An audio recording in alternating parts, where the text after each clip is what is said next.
Hola, ¿qué tal? ¿Cómo están? En este proceso electoral, los guatemaltecos tenemos que estar muy bien informados de quiénes son los candidatos que participarán en la comisión o en las próximas elecciones de este 25 de junio. Por ello, en este espacio hoy nos acompaña el candidato a la presidencia del Partido Cabal, Edmond Mulet. Soy Catherine Gregg y bienvenidos. ¿Qué tal, doctor? ¿Cómo se encuentra? Séame sincero, ¿se encuentra nervioso, estresado? Estamos a unos cuantos días. Bueno, muchas gracias por esta Hola. oportunidad. Pues en efecto faltan pocos días ya para las elecciones, estamos ya en la recta final y ya no da tiempo uno ni de preocuparse, ni de ponerse ansioso, ni nervioso, porque las actividades son pues muy intensas. Entonces, estamos recorriendo todo el país, visitando los municipios, hablando con la gente, con grupos, con sectores, o sea que se mantiene uno muy activo desde la madrugada hasta altas horas de la noche. Entonces yo sí le puedo decir que duermo muy bien porque pongo mi cabeza en la almohada y me quedo cuajado, pero hasta el día siguiente. Está ¿sí? tan ocupado que no tiene tiempo de preocuparse. Así es. Pero Bueno, muy contento, una retroalimentación increíble la que estamos teniendo a nivel nacional. Pero qué nervios, ¿no? Yo creo que alrededor hay más nervios que alrededor mío, más que yo mismo, ¿verdad? Porque sí, a mí me preocupa más no tanto llegar, porque estoy seguro que vamos a estar muy bien posicionados. A mí lo que más me preocupa es el 14 de enero del 2028. Eso es lo que más me preocupa, no el 14 de enero del 2024, sino después, cuando llegue el momento de la rendición de cuentas, al terminar el mandato, los 4 años, para ver si vamos a haber podido cumplir con lo que habíamos ofrecido. Eso es lo que más a veces me preocupa, más que llegar, es cómo vamos a entregar un mejor país al servicio de la gente, un Estado, un gobierno al servicio de los ciudadanos, y ese es mi empeño, ese es mi esfuerzo, incluso en todo el trabajo que estamos haciendo de nuestro plan de trabajo, es con ese propósito, de cumplir en 4 años con ciertas metas. Somos muy ambiciosos en muchos aspectos. Yo sé que no todo se puede hacer en 4 años, pero sí sentar las bases y cambiar el rumbo del país. Guatemala tiene un potencial inmenso para salir adelante, sin embargo no lo estamos aprovechando. Entonces tenemos ahí una serie de cosas interesantes Entonces lo que más me preocupa es eso, más que ahora. Sí. Hablando de esa fecha, se llega, estamos en ese momento. ¿Con qué se sentiría usted tranquilo de haber llegado? De haber logrado. Haber combatido la corrupción, de haber corrupción. enfrentado la corrupción que está destruyendo y corroyendo a Guatemala, que hemos entrado en un proceso de suicidio colectivo como sociedad. Estaría yo muy contento el haber recuperado la confianza de los ciudadanos en instituciones y en personas. Creo que es lo más importante que tenemos que hacer, y para recuperar la confianza, por supuesto, tenemos que ser congruentes entre lo que decimos y lo que hacemos, porque ya la gente no cree en los políticos. Dicen una cosa y hacen otra completamente diferente. Entonces, luchar contra la corrupción y ser congruentes, o sea, lo que uno ha dicho, uno lo va a haber cumplido. Eso es muy importante. Así es, las acciones nos definen. Me gustaría que nos contara en sus palabras quién es Edmond Mulet. Bueno, soy una criatura de Dios, un hombre temeroso de Dios. Creo en la libertad absoluta, en la libertad individual. Creo en el emprendimiento. Creo en el sistema económico liberal, sistema capitalista de desarrollo económico. Creo en la propiedad privada. Y esas convicciones que he tenido toda la vida las fui confirmando durante mucho de mi trabajo que hice a nivel internacional. Cuando vi países que eran desarrollados, donde había progreso, había exportaciones, producción, educación, infraestructura, y que abandonaron muchos de esos principios liberales. Yo soy un demócrata liberal, y que adoptaron posiciones socializantes o comunizantes o totalitarias, y que han convertido esos países que fueron muy desarrollados en países totalmente, pero completamente perdidos. Por ejemplo, Venezuela. Venezuela, que fue el país más desarrollado y más rico de todo el continente americano, con las reservas petroleras más grandes del mundo. Van más de 7 millones de venezolanos. El éxodo de los venezolanos es una tristeza, han salido de Venezuela. En Venezuela no hay pasta de dientes, no hay un cepillo de dientes. O sea que modelos económicos como ese, o el camino que está llevando Nicaragua, o el que llevó Cuba hace muchos años también. Entonces tenemos que ser muy cuidadosos en ese sentido. Entonces le digo que toda esa formación mía, original, propia, que llevo en el corazón, se fue confirmando durante ese trabajo a nivel internacional también. Claro, hablamos en el extranjero también porque se ha preparado a lo largo de estos años y desde muy joven precisamente estudiando fuera de Guatemala. ¿Cómo ha sido entonces esa preparación académica? Bueno, tuve una gran fortuna porque todos los grados de primaria, desde primero, segundo, tercero, cuarto, quinto y sexto, los hice en diferentes países. Ajá. Entonces no fue fácil porque era a veces un año en español en Guatemala, otro año en inglés en Estados Unidos, otro año en francés en Canadá, de regreso en inglés en Estados Unidos, después en francés en Suiza, pero se sufre porque es difícil adaptarse uno de patojo, de niño, a esas cosas, pero es algo que va quedando ahí y que eso es un efecto que sirve pues para toda la vida. Ya la secundaria la hice en el Instituto Adolfo Béjol Central en Guatemala, ahí me gradué, y la Universidad Mariano Gálvez, soy abogado y notario aquí en Guatemala. Y después he hecho pues algunos cursos, especialidades en algunos temas. También seguí varios cursos también en el INCAE. El INCAE cuando todavía estaba en Nicaragua, antes pues de que llegara la dictadura de esta señora Rosario Murillo y Daniel Ortega. Y ahora el campus central de INCAE, por supuesto, ya está en Costa Rica, donde también estuve en temas de administración de negocios y de emprendimiento. Así que le ha tocado adaptarse a distintos países, distintas políticas, distintos idiomas. Y en este sentido me gustaría conocer un poco más acerca de su vida en el extranjero. Hablamos antes de esos países a los cuales no nos queremos parecer, ¿verdad? Sí. Pero entonces, ¿cuál país ha sido de su agrado o qué país usted admira en este momento? Bueno, yo diría que cualquier país donde haya democracia, cualquier país donde haya libertad, cualquier país donde se respete al emprendedor, al emprendimiento, cualquier país donde se apoye también a la gente que trabaja, que genera empleos, a la gente que se esfuerza.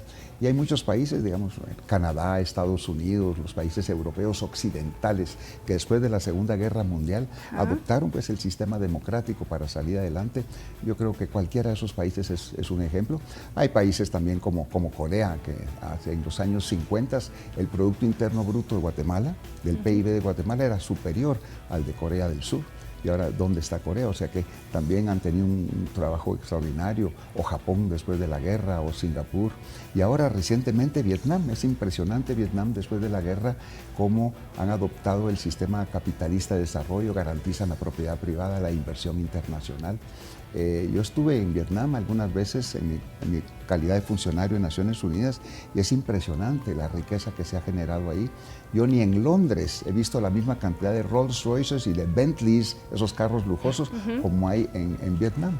Y ellos adoptaron ese sistema económico realmente de garantizar la propiedad privada y la inversión internacional y han generado muchísimo trabajo y muchísima riqueza en Vietnam.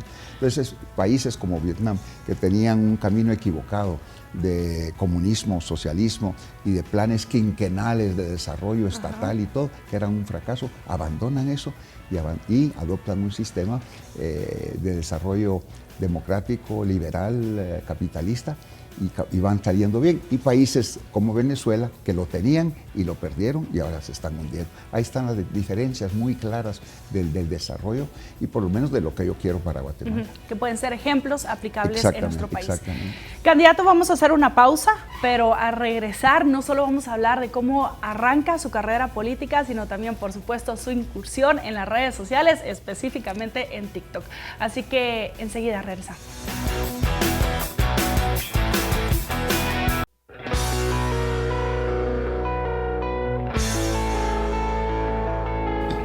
Muy bien, continuamos charlando con Edmond Mulet. Ahora vamos a conocer cómo inició su carrera política. ¿En qué momento Edmond Mulet dijo, quiero ser político y quiero llegar a la presidencia de Guatemala? Bueno, eso ya, lo de la presidencia, eso vino muchísimo después, pero cuando yo me involucré en temas de interés político, yo era periodista. Muchos años de mi vida, yo empecé a trabajar cuando tenía 10 años de edad, trabajaba en los talleres del Diario de Centroamérica como aprendiz.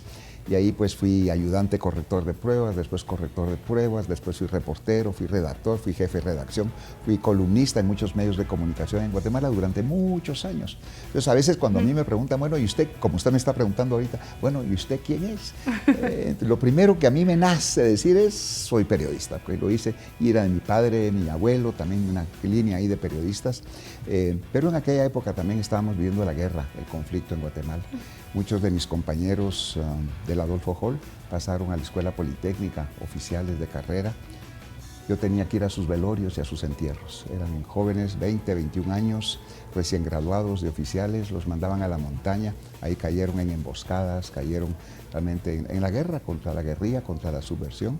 Muchos de mis amigos también, periodistas de muchos medios de comunicación, desaparecidos, torturados, asesinados, o sea, una división, una polarización terrible. Sí. Entonces empecé ya conociendo esa realidad y los efectos personales que tenía la guerra en mi entorno, ya con el licenciado Alejandro Maldonado Aguirre, organizamos un partido político, se llamaba Partido Nacional Renovador. Estoy hablando, yo creo que ninguna de las personas que nos está viendo aquí en este momento había nacido. Fue a principios de 1976, el Partido Nacional Renovador.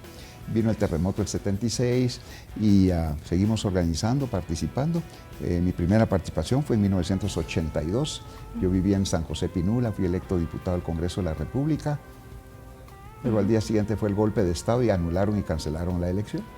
Y después fui candidato a la Asamblea Nacional Constituyente y perdí por 300 votos.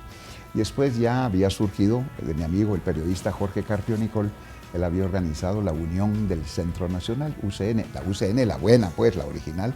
Entonces ahí ya participé siempre por los municipios de Guatemala, ya fui electo diputado del Congreso de la República, fui reelecto en 1990, o sea que en total fui diputado del Congreso de la República durante 7 años.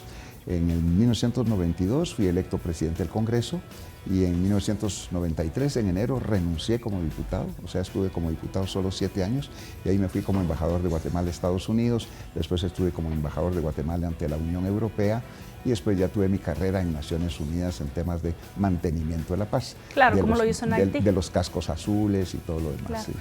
Mire, entonces, ¿realmente el arranque de su carrera política fue a partir del conflicto armado interno? ¿Algo le había disgustado? ¿Algo se movió dentro de usted que dijo nunca más? Es el tema del conflicto, de la guerra en Guatemala. Como le decía, muchos de mis compañeros caídos en combate, ¿verdad?, combatiendo a la guerrilla, muchos de mis compañeros periodistas también, víctimas de la represión de la época.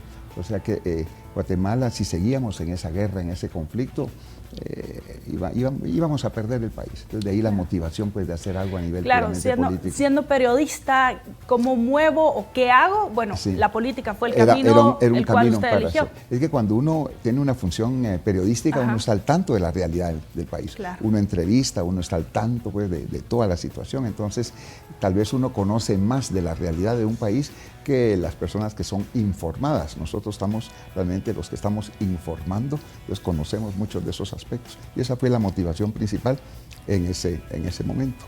Querer hacer algo. Y de ahí, pues ya como ya tuve esas funciones diplomáticas en Estados Unidos, en Europa, ya con Naciones Unidas, pero ahí me volvió a entrar un nivel de angustia y de preocupación. Cuando veo el camino que siguió Haití para convertirse en lo que es, y esos otros 26 países que me tocó supervisar y administrar, porque mi trabajo en Naciones Unidas esencialmente era administrar y supervisar estados en crisis y estados fallidos. Ese era mi trabajo. Y cuando veo el camino que siguieron esos países, que es exactamente el mismo recorrido que lleva Guatemala, es cuando yo digo, tenemos que hacer algo, tenemos que cambiar el rumbo de Guatemala para no convertirnos en lo que esos países son. Esa fue mi motivación principal por participar en las elecciones del 2019. Y ahora pues tal vez yo debería haber ya abandonado, dejado la política. Pero cuando uno ve que ese proceso de degradación se ha acelerado profundamente en este gobierno, es cuando uno dice, hay que reiterar y hay que estar de nuevo presentes para de nuevo tomar algo, tomar el destino del país en las manos y cambiar de rumbo. Porque si seguimos, mire, se lo digo con toda franqueza, si seguimos como vamos para un barranco. Y si caemos en ese precipicio, yo ya lo viví, si caemos en ese precipicio, de ese hoyo no se sale. Y ahí están todos los indicios, ahí están todos los números. Guatemala es de los pocos países del mundo que ha retrocedido en todos los índices de desarrollo humano en los últimos 20 años. Ha aumentado la pobreza general, la pobreza extrema, la desnutrición infantil, la mortalidad infantil, niños en Guatemala que se mueren de hambre, la calidad de la educación, la cobertura de salud, la infraestructura, la falta de trabajo. Si no, no estuviéramos migrando. 1.500 guatemaltecos salen cada día a buscar su futuro a otra parte porque aquí no lo encuentran. Sí, o sea que esa es la realidad. Entonces tenemos que participar, tenemos que involucrarnos también para realmente que nos sintamos a gusto en nuestro país. Claro. Y ojo, hay que involucrarnos desde la política hasta dentro de una ciudadanía común. Este 25 de junio, usted ya sabe que tiene una misión con nuestro país y es elegir correctamente. Pero bueno, retomemos el tema y hablemos un poco más acerca de su vida, porque lo que queremos es conocerle durante esta entrevista. ¿Cuáles son las experiencias que más lo han marcado en su vida personal? De esas experiencias que le han tocado el corazón, el hígado o la mente. Bueno, yo creo que han sido tres momentos. Tres momentos muy especiales. Primero fue mi boda. Para mí mi boda fue el... ¿Se casó enamorado? Muy enamorado. Pero no enamorado, estaba yo colgado, como decimos en Guatemala, totalmente colgado. Y yo escogí la música, yo fui a hablar con el padre, yo estaba muy involucrado en la preparación. Ah, sí, fue de los que se involucró. Sí, yo es que no es muy común en los hombres. No, pero estaba yo muy emocionado, para mí era algo extraordinario, muy importante y realmente fue un momento realmente de lo más dichoso que he tenido en mi vida.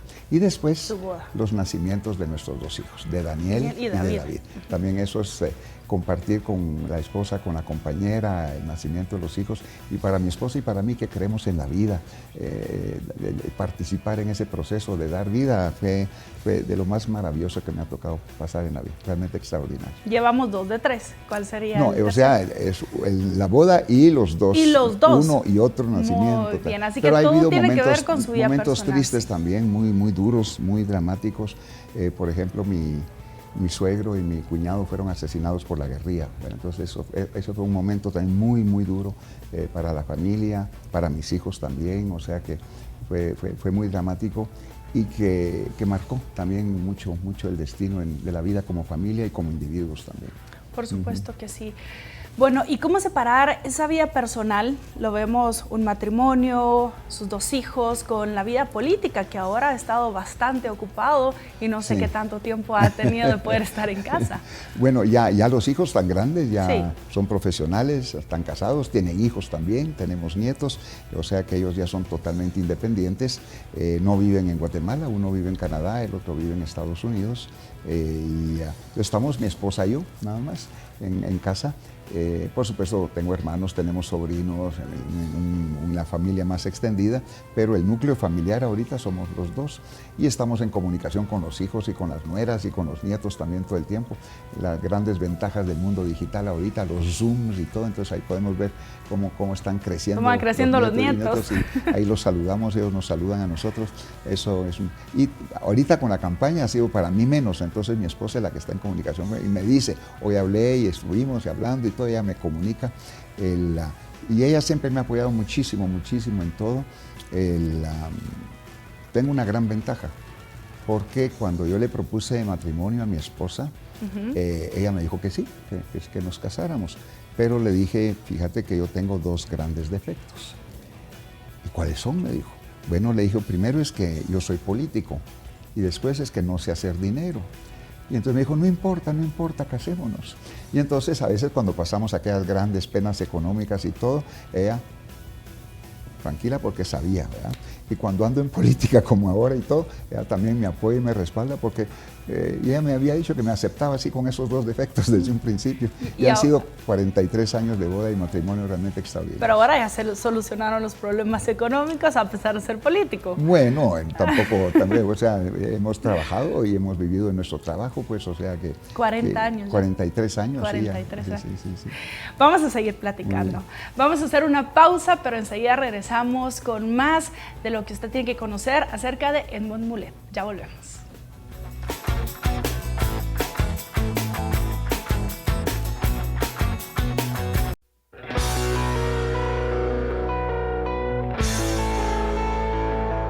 Bueno, candidato, ¿cuál es su sueño para Guatemala? ¿Qué es lo que usted quiere para nuestro país que lo hace distinto de los otros candidatos que están ahorita corriendo esta contienda electoral? No sé si me hace distinto de otros, pero lo que yo sí quiero es el desarrollo económico del país, sacar adelante a Guatemala. Guatemala tiene un potencial como no lo tiene ningún otro país del mundo. nuestras ventajas competitivas, nuestro clima, nuestra gente, nuestra cultura, nuestra diversidad. Somos el único país del mundo que está pegado ahí con el mercado de consumo más grande del mundo, el acuerdo comercial, México, Estados Unidos y Canadá. Sin embargo, no lo estamos aprovechando. En el lugar de atraer inversiones, en el lugar de crear facilidades, garantías para que vengan inversionistas, más bien los estamos ahuyentando. Entonces tenemos que crear ese ambiente de certeza jurídica, de seguridad jurídica. Y lo primero que vamos a tener que hacer es finalmente elegir a magistrados de Corte Suprema de Justicia y magistrados de salas de apelaciones. Cuando un inversionista, corporación internacional, quiere venir a Guatemala y ve que llevamos ya 3 años y medio sin elegir magistrados, dice, ahí no hay certeza jurídica. Entonces tenemos que realmente crear esas condiciones, o ve la red vial del país, la infraestructura completamente abandonada. Y la corrupción, es que ¿quién va a venir a invertir a un país donde impera la corrupción? Entonces son muchas cosas que tenemos que hacer ahí para garantizar eso, porque el empleo y el trabajo solamente se genera con inversión nacional e inversión internacional. No hay otra manera. Y muchos otros países lo están haciendo y Guatemala no lo está propiciando. Por ejemplo, ahora lo que le llaman el nearshoring, es la relocalización a empresas, fábricas que están en China, que por los problemas geopolíticos que existen ahora entre China y Estados Unidos, más el transporte marítimo que se ha encarecido terriblemente, muchas de estas fábricas, corporaciones están buscando cómo se relocalizan cerca del mercado de consumo más grande del mundo, que es ese acuerdo comercial México, Estados Unidos, Canadá. Y todos los países de la cuenca del Pacífico, desde Chile, Ecuador, Colombia, Perú, Panamá, Costa Rica, sobre todo México, están haciendo gestiones. Vengan, instálense acá. Aquí les damos facilidades fiscales, les damos beneficios. Mano de obra, todo. Pero Guatemala no ha movido un dedo en ese sentido. Entonces tenemos que crear esas condiciones para que venga esa atracción de inversiones. Yo creo que todavía tenemos tal vez 2 años de posibilidad de una ventana para lograr atraer. Después de 2 años, yo creo que muchas de esas empresas ya van a haber estado instaladas en otras partes. Sí. Bueno, me entenderá muy bien cuando yo le digo, porque fue periodista, que de una manera muy breve nos dé un mensaje final. Pues primero agradecerle muchísimo por esta oportunidad. Faltan muy pocos días para estas elecciones y lo digo con toda franqueza y con toda honestidad. Esta es tal vez la última oportunidad que tiene Guatemala para cambiar de rumbo. Tenemos que unirnos todos los guatemaltecos, si no nos hundimos, si no nos unimos, nos hundimos, si no nos unimos, nos hundimos. Y de nuevo estoy escuchando esas voces de odio, de rencor, de división, de polarización, de maniqueísmo que nos trajeron la guerra en Guatemala. No volvamos a eso, dejemos ese pasado atrás. Como país tenemos una enorme oportunidad para salir adelante. Hay una luz ahí enfrente en Guatemala que nos enseña un camino de desarrollo, de inversión, de libertad, de modernidad. Tenemos que caminar en esa dirección. Y ahí estamos nosotros, está Edmond Mulet, su servidor, como candidato a la presidencia, partido político Cabal. Tenemos una estructura y una organización a nivel nacional como no la tiene ningún otro partido político. Hemos sido víctimas de persecución, de hostigamiento, de acoso. Sin embargo, ahí estamos trabajando, convencidos de que el sendero para sacar adelante a Guatemala pasa por esos principios democráticos de libertad, de protección de la propiedad privada, del emprendimiento, pero también tenemos que preocuparnos y ocuparnos de la educación, de la salud, de la infraestructura, de la seguridad de los guatemaltecos. El Estado no está cumpliendo las funciones para las que fue creado. Y mi propósito es volver a poner al Estado y al gobierno al servicio de la gente. Y vamos a hacer lo correcto, un gobierno que va a hacer lo correcto. Muy bien, es momento de despedirnos. Muchas gracias por aceptar la entrevista, un gusto conocerle. Y bueno, nosotros nos despedimos. Gracias por su sintonía. Hasta la próxima.